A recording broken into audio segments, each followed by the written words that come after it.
Hello, welcome back to Love at First Spike. So, today we are going to be reviewing episode 7. If you like this video, please leave a like, subscribe to the channel, hit that bell icon for more of your Love at First Spike review. So, let's get through it. So, last week, iniwan natin ang episode 6 with Jared trying to kiss Uno. Of course, we predicted correctly na hindi siya matutuloy. But how will it stop is the question. So, ito, tinuloy na natin yung attempt ni Jared na halikan si Uno. They were so close to each other. Uno just paused for a bit and gently shoves or gently gently pushes, I don't know the term, di ko alam yung termino, Jared away. Basta hawak niya sa balikat si Jared, tapos sabihin na natin gently shove Jared away from him. So Jared got the message, he got hurt, he ran, Uno, shock, and then cut to the intro. Now, after this, malalaman natin ang episode na to is about the culmination of the two love triangles that we have been developing so far sa series na to. Yung dalawang love triangle na nun ay si Ethan, si Jared, saka si Uno, and Jared, Uno, and Farah. So let's go with Jared and Farah. First, Jared, kwento niya kay Farah na yun, inattempt niya halikan si Uno. Farah did something very, very consequential. That very, very detrimental. Parang nasa huli ang pagsisisi. At tinago niya kay Jared yung nararamdaman niya kay Uno. That she also has feelings for Uno. To the point that Jared speculates, may hidden girlfriend ba si Uno? To which Farah said, parang wala naman, di ba? Even though Uno is doing the shots on her, has the hots on her, di ba? And we go shift to Ethan and Uno. Dito, Ethan is going to be a full-blown heel. Siya na yung magiging bagong kontrabida dito. This arc, this jealousy arc. The jealousy between of Ethan against Uno is on a sky high right now, and we're all for it. He's gonna explode. He's going to be yung parang, siya yung yung sa mga previous episodes sa series na to, siya yung parang kalmadong bulkan. Yes, he's a yes man kay Jared. Dito, he's tired of being a yes man. He's gonna stand up for himself. For all the wrong reasons nga lang. Okay? Mali naman na ka-teammate mo yan. Okay? And totally get it. Totally get it. Gusto mo si Jared, but Jared eyes someone else. And it seems that Uno is getting away along the way, getting in the way of your plans. So, very understandable, but the approach on hating Uno for it, that's a no-no for me. Okay? And then, we go to the escalation point. The point that we are going to the Athletes Ball. So, Athletes Ball, inama ang men's volleyball teams dito.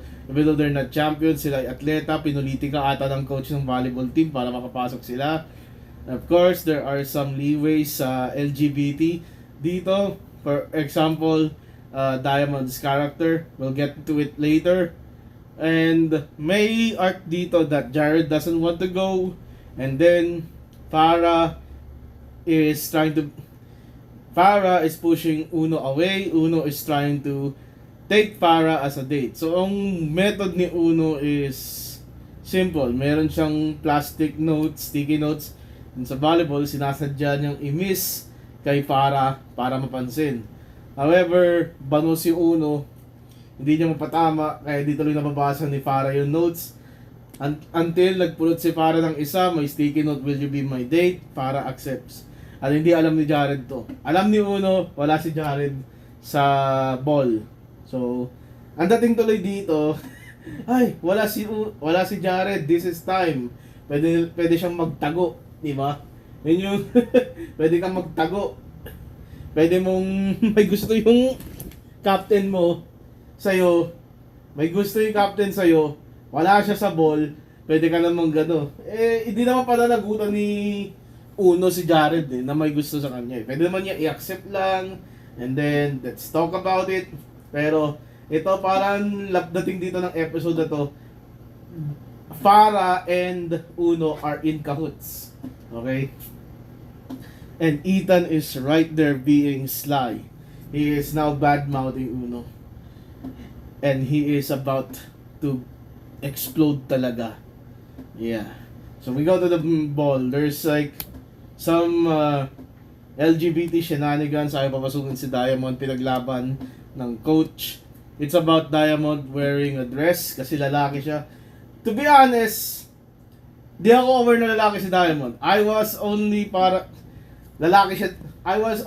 na lalaki siya dati when I look at the cast names sa IMDb. Ang pangalan ni Diamond na aktor ay Lance. Pero they did a good job hiding the identity of Diamond. To be honest, they did a good job masking it as a woman. Kasi akala ko babae talaga siya. Akala ko babae siya na gusto maging member ng men's volleyball team kasi tomboy.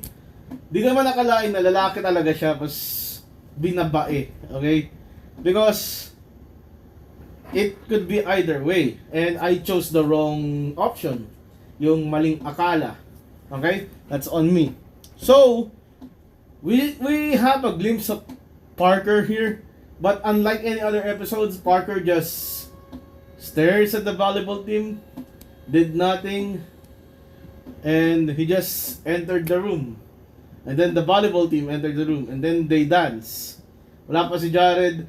Binigyan siya ng damit ng nanay niya in case Jared will change his mind on going to the athletes ball. Di ba? And then, ayun, kinuha ni Uno si Farah.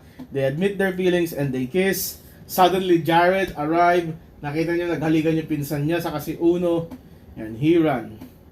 And then, Farah and Uno ran towards Jared. And then, there's Ethan stopping Uno. And then, Ethan exploded. Nagsigawan ng dalawa. And I love it. I love this fight. This tension is brewing. Kahit ako, naiinis ako kay Ethan eh. He was an effective heel dito sa episode na to. And I love his performance. Mwah! Diba? It's the pièce de résistance para sa akin. So, nagsisigawan sila. And ang dating dito is, Uno is the one giving reason, while Ethan is the one giving force. Siya na yung umaambang manapak.